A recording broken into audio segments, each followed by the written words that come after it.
देखो शिखरे आपण को स्वागत।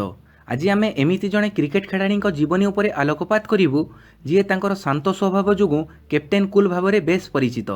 क्रिकेटर मैदान रे तांको पार्टी अपेक्षा बैट अधिक बोली थाए।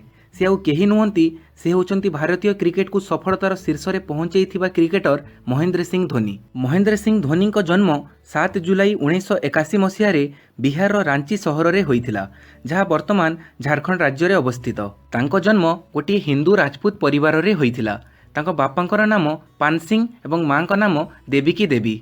महेंद्र सिंह धोनींकर जड़े भाई और जड़े भौणी मध्य अछंती। भाईंकर नाम नरेंद्र सिंह धोनी एवं भौणी का नाम जयंती गुप्ता। धोनी होम टाउन उत्तराखंड आलमोरा जिलार लाउकी नामक जगार अच्छी, किंतु तांको बापा मेकन कंपनी रे जूनियर मैनेजर थिबारु तांको परिवार को रांची आसीबाकू पड़िला। धोनींकर प्राथमिक शिक्षा डीएवी जवाहर विद्या मंदिर रे होइथिला। पिलादिन रे धोनी को बैडमिंटन एवं फुटबॉल खेल रे बहुत रुचि थिला। सेतेबेले से क्रिकेटर हेबे बोली केबे भाबी नथिले। फुटबॉल खेल रे से एते भलो थिले जे बहुत छोट बयसरू ही से जिला एवं क्लब लेवल रो मैच खेलिबा आरंभ करि देइथिले।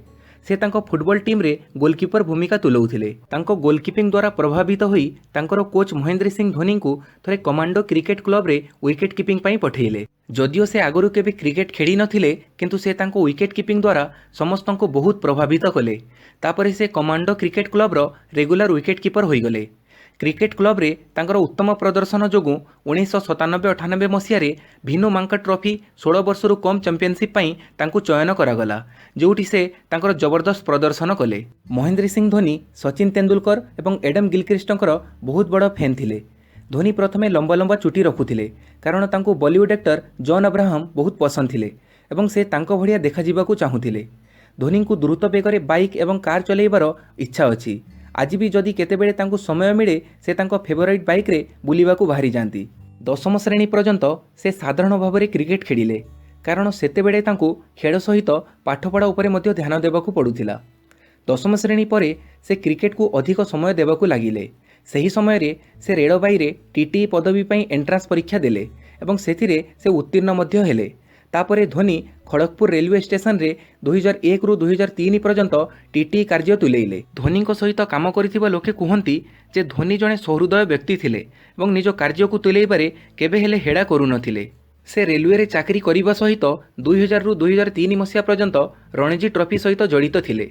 धीरे धीरे क्रिकेट प्रति तांकर आग्रह एते बढ़ीगला जे तांको कामरे आउ तांको मन लागिला नाही। तापरे से क्रिकेट रे संपूर्ण भाव में निजर कैरियर बनैबा पई भाबी नेले। एही समय रे बीसीसीआई पई खेलाड़ी चयन करुथुबा प्रकाश पोडारंको टीम रो नजर धोनी को अद्भुत खेल उपरे पड़िला। से धोनी को जातीय दल रे खेलिबा पई चयन कले। धोनी को सबुठु बड़ सफलता सेतेबेले मिलिला जेतेबेले 2003 मसीह रे तांको इंडिया ए टीम पई चयन करागला एवं से त्रिराष्ट्रीय सीरीज खेलिबा पई केनिया गले, जोठी पाकिस्तान दल मध्य आसीथिला। एही सीरीज रे से चमत्कार प्रदर्शन कले, जोथिरे पाकिस्तान रो 223 रन रो पीछा करी से अर्धशतक कले एवं भारत को मैच जीतिबारे साहाय्य कले। निजर प्रदर्शन को आहुरी भलो करिबाकू जाई धोनी एही सीरीज रे 120 एवं 119 रन रो दुईटी शतकीय पारी खेलिले। एही सीरीज रे समुदाय 7टी मैच रे 362 रन संग्रह करिथिले। एही समय रे सेतेबेडर कैप्टेन गांगुली नजर धोनी उपर को गला। भारत ए टीम रो कोच संदीप पटेल महेंद्र सिंह धोनी को भारतीय क्रिकेट दल रे विकेट कीपर बैट्समैन भावे जगह देबा पई अनुरोध कले। जदियो भारतीय क्रिकेट रे सेतेबेले पार्थिव पटेल एवं दिनेश कार्तिकंक भड़िया विकेट कीपर बैट्समैन थिले, किंतु धोनी निज खेल जोगु भारत ए टीम रे निजको अन्य मानक अपेक्षा भिन्न करि पारिथिले। तेणु 2004-05 मसीह रे बांग्लादेश विपक्ष सीरीज रे तांकर चयन करा जाइथिला। धोनी को एक दिवसीय क्रिकेट रे कैरियर रो आरंभ बहुत खराब होइथिला एवं से तांकर प्रथम मैच रे 0 रन रे आउट हो जाइथिले। बांग्लादेश विपक्ष रे तांकर खराब प्रदर्शन सत्वे तांकु पाकिस्तान विपक्ष रे एक दिवसीय दल रे सामिल करा जाइथिला। एही सीरीज रो पंचम मैच रे से पाकिस्तान विपक्ष रे शतकीय पारी खेली भारत को विजय देले। एही मैच रे धोनी 123 बॉल रे 148 रन रो पारी खेलिथिले। यह कोनोसी विकेट कीपर बैट्समैन पई सर्वाधिक स्कोर थिला। ता परे मध्य से तांकर उत्तम प्रदर्शन जारी रखिले एवं भारतीय क्रिकेट टीम रे तांको जागा बनै नेले। 2007 रे जेतेबेले राहुल द्राविड़ वनडे एवं टेस्ट क्रिकेट दलरू इस्तीफा देले, सेतेबेले सचिन तेंदुलकर को कैप्टेन हेबा पई प्रस्ताव दियागला।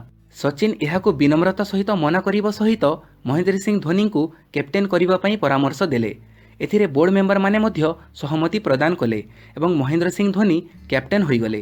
तापरे धोनी केबे हेले पछकु बुलिकी देखि नाहांती एवं एमिति कैप्टेनशिप कले जे 2007 मसीह प्रथम T20 वर्ल्ड कप भारत निज नामरे कला। पुणी 2011 मसीह धोनी नेतृत्व में वनडे इंटरनेशनल वर्ल्ड कप मध्य भारत जीतिला। महेंद्र सिंह धोनी केवल जड़े उत्तम खेलाड़ी नुहंती, से जड़े उत्तम मनीष मध्य अछंती।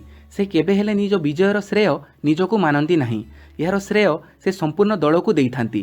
तेणु समस्त खेलाड़ी मध्य तांकु सम्मान करती। महेंद्र सिंह धोनी 4 जुलाई 2010 रे साक्षी सहित विवाह कले।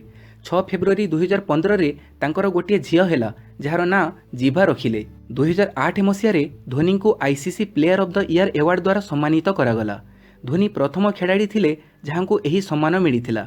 एहा व्यतीत धोनी को राजीव गांधी खेलरत्न पुरस्कार, पद्मश्री पुरस्कार एवं पद्मभूषण पुरस्कार द्वारा सम्मानित करा जाइछि। तांकर कैप्टेनशिप रे 28 वर्ष परे भारतीय क्रिकेट दल वर्ल्ड कप जीतिबार गौरव हासिल करिथिला। 30 डिसेम्बर 2014 रे से टेस्ट क्रिकेट रु अवसर नेबार निष्पत्ति नेले। तापरे 4 जनवरी 2014 रे वनडे एवं T20 कैप्टेनशिप मध्य छाड़ी देले। किंतु से जणे विकेट कीपर बैट्समैन भावे भारतीय दल रे खेलिबे बोली कहिले। धोनी नेतृत्व में केबे हेले भारतीय क्रिकेट दल में विवाद होई नथिला, कारण से तांको शांत स्वभाव और चिंताधारा जोगु दलर एकता बजाय रखिथिले। एहा थिला कैप्टेन कूल महेंद्र सिंह धोनी जीवनर किछि महत्वपूर्ण घटना। एही भिडियोटी केमिति लागिला मते निश्चित कमेंट करी जणैबे। भिडियोटी पसंद आसिले एहाकु लाइक करिवे, आपणक सांगमानक सहित शेयर करिवे, आउ एमिति मूल्यवान भिडियो देखिबा पई मोर एही चैनल को सब्सक्राइब करिवे। धन्यवाद।